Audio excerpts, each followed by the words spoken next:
Kia ora koutou. Angela Sutherland here. I've met most of you over the course of the last few weeks. I work with Porirua City Council and the climate change team. I'm going to present with Suze Keith here from the climate team at Greater Wellington Regional Council, talking about hopefully responding to many of the questions that you had last meeting about what Porirua City, Greater Wellington and Wellington Water are doing in response to climate change, and also talking a little bit about the legislation that's coming up around climate change. And to kick off, Suze is just going to talk about the greenhouse gas emissions profile for Porirua City. Thanks, Suze. Kia ora, thanks, Angela. So every few years or so, the councils in the Wellington region jointly fund the development of an emissions inventory so we can understand where our emissions come from at a city, district and regional level. And here you can see Porirua City's emissions from 2023 to 2024. And it's pretty obvious from the diagram that so the blue is your transport emissions. So that's the biggest share of the pie at 67%. And then the next largest emission source in Porirua City is stationary energy in orange. And what that means is all the electricity and gas that we use to power our houses and workplaces. So that's 16% of the pie. And then the rest of the pie is made up of waste. So from our landfill and our wastewater treatment plant, industrial processes and product use, such as refrigerant gases and aerosols, and then agriculture. And those combined totaled 18% of Porirua City's gross emissions. To give you a bit of context, this is what it looks like for the Wellington region divided up by city and district. And you'll see that the urban centres are all pretty much the same in terms of the allocation of emissions. So the bulk of them come from transport. The second largest is stationary energy, and then those three other categories as I talked about. Whereas when you look at the Wairarapa districts, obviously agriculture makes up a much larger share of their emissions.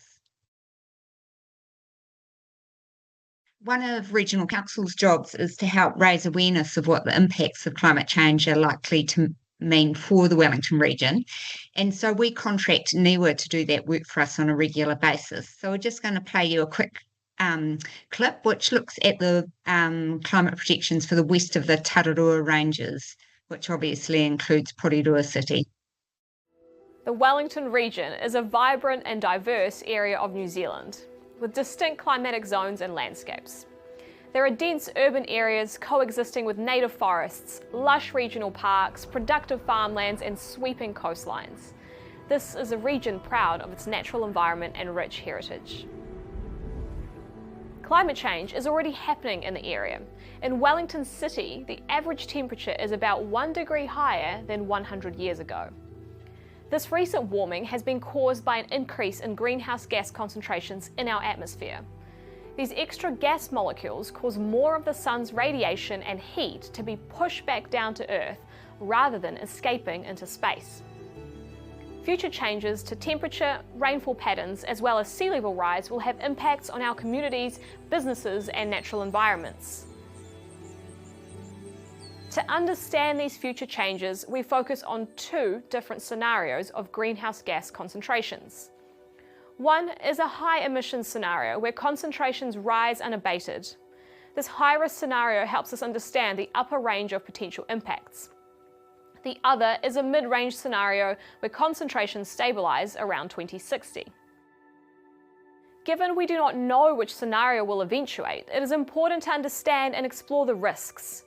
Greenhouse gases can stay in the atmosphere for a long time, so we're still likely to see continued climate change and sea level rise into the future, despite efforts to reduce emissions.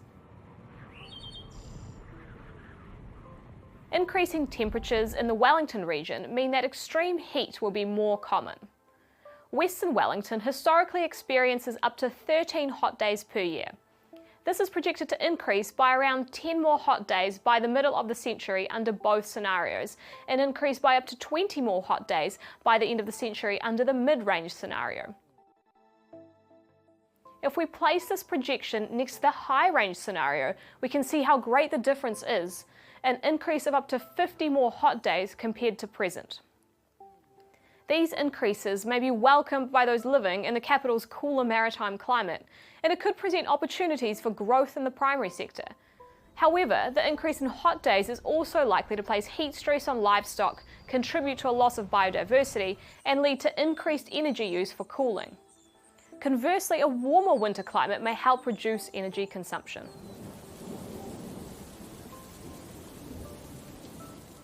A warmer atmosphere can hold more moisture, and this has consequences for more severe weather events in the area. By the middle of the century, rainfall on our wettest days is projected to increase by up to 16% under the mid-range scenario. Increases of up to 30% are projected by the end of the century under the high-range scenario. The report also shows increases in rainfall of up to 40% for the most extreme rainfall bursts over very short durations. This could increase the severity of flash flooding and slips. Low-lying areas may feel the impact of these severe weather events harder, as both sea level rise and land subsidence will contribute to inundation. Warmer temperatures mean that evaporation and therefore drought is expected to be more common and more severe for many areas. Dry spells are expected to increase, especially for the most populated parts of the south. By the middle of the century, under the high-range scenario, the number of dry spell days are projected to increase by up to 13 days per year. Increasing dryness may cause strain for urban water supplies and raise the risk of toxic algae outbreaks in our rivers. The Wellington region is renowned for its wind, and this will remain a feature of its climate in the future. By the middle of the century, the annual number of windy days is projected to increase by up to 5 days. By the end of the century, up to 11 more windy days per year are expected. Severe gusts are also expected to increase. As a result, strong wind gusts may pose a greater challenge for the region's infrastructure compared to the present climate. The NIWA report contains projections for many more climatic variables, which you can see here, as well as projections for a lower range emissions scenario. Notably, several of the predicted changes are significant even for the lowest emissions scenario. This means that Wellington can expect unavoidable changes, just as the Wairarapa, which was highlighted as a regional hotspot in a separate report. Reducing our emissions is urgently needed to stabilise the climate, but it is also vital that we identify adaptation strategies like strengthening the reliability of our urban water supplies and improving biodiversity and river water quality.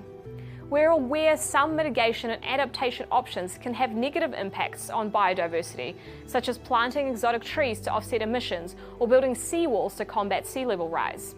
Therefore, careful planning is needed so we can continue to prosper. The Greater Wellington Regional Council is hoping that open communication of the science projections will both motivate and inform discussions with tangata whenua, businesses and the wider community. With all communities working together, we can build resilience and collectively adapt to climate change.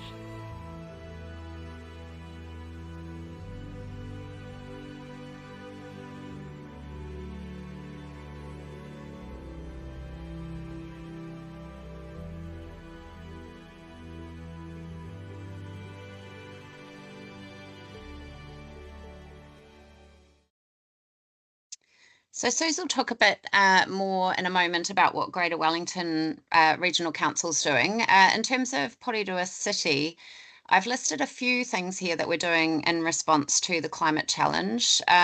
We do have 4 strategic priorities as an organisation, and one of those is building towards a low carbon city and proactively addressing the challenges of climate change.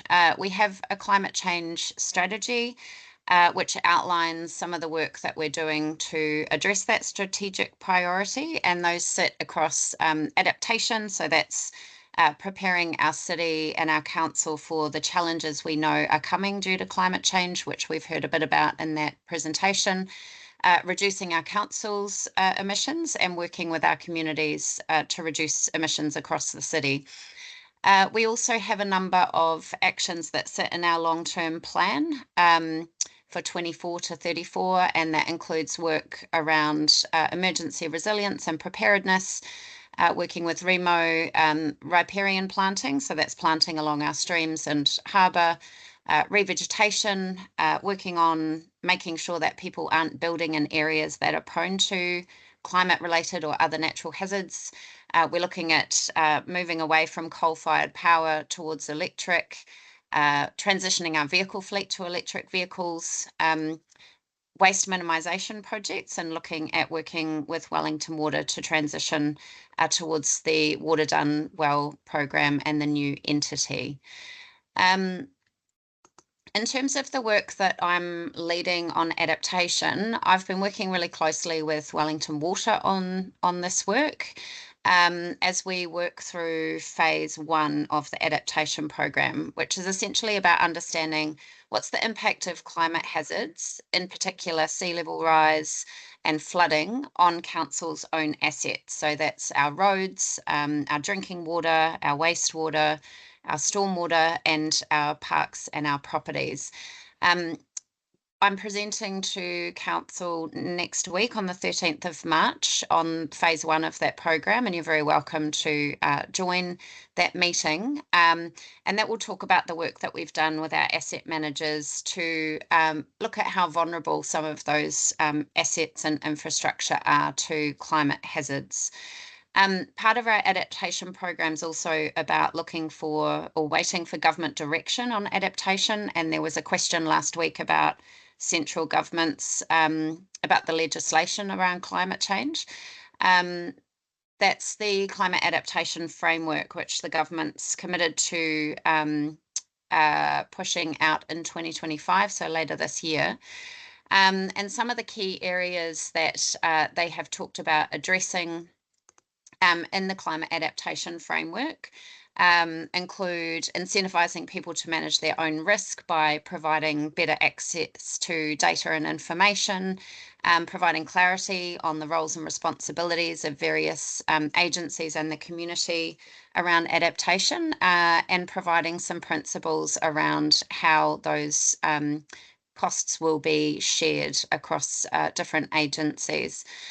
And the third phase of the program will be community engagement, and we do plan to incorporate recommendations from this assembly as agreed by our council. This map might look a little bit familiar, so this is just to show where the information we're using for the adaptation plan's coming from. I've put some maps on the back of the room where you're meeting to show coastal hazards, so flooding along the coast with sea level rise, as well as coastal erosion.